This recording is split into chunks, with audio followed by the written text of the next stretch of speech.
नमस्कार शेतकरी मित्रांनो, स्वागत आहे आमच्या शेतकरी मित्र 1994 यूट्यूब चॅनल। शेतकरी मित्रांनो, आज आपण पॉली हाऊसबद्दल माहिती बघणार आहोत।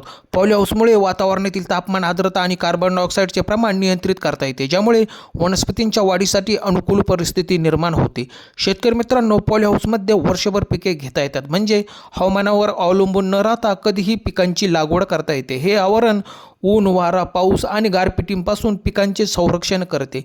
बंदिस्त वातावरणामुळे पिकांची कीटक आणि रोगांपासून प्रादुर्भाव कमी होतो। नियंत्रित वातावरणामुळे आणि योग्य तंत्रज्ञानाच्या वापरामुळे उच्च प्रतीची फळे, भाजीपाला आणि फुले मिळतात। ठिबक सिंचन आणि फवारणीसारख्या आधुनिक तंत्रज्ञानाचा वापर करून पाण्याची बचत करता येते। पॉली हाऊसमध्ये हंगामी नसलेल्या पिकांची लागवड केली जाते। फुले, गुलाब, टोमॅटो, सिमला मिरची, काकडी यांसारख्या भाजीपाला पिके प्रामुख्याने घेतली जातात। या शेतीमुळे शेतकऱ्यांचे उत्पन्न वाढते आणि शेती व्यवसायात नफा मिळतो। तर शेतकरी मित्रांनो, शेतकऱ्यांसाठी आधुनिक आणि फायदेशीर शेतीचा एक मार्ग म्हणून पॉली हाऊसचा वापर केला जातो। तर शेतकरी मित्रांनो, धन्यवाद।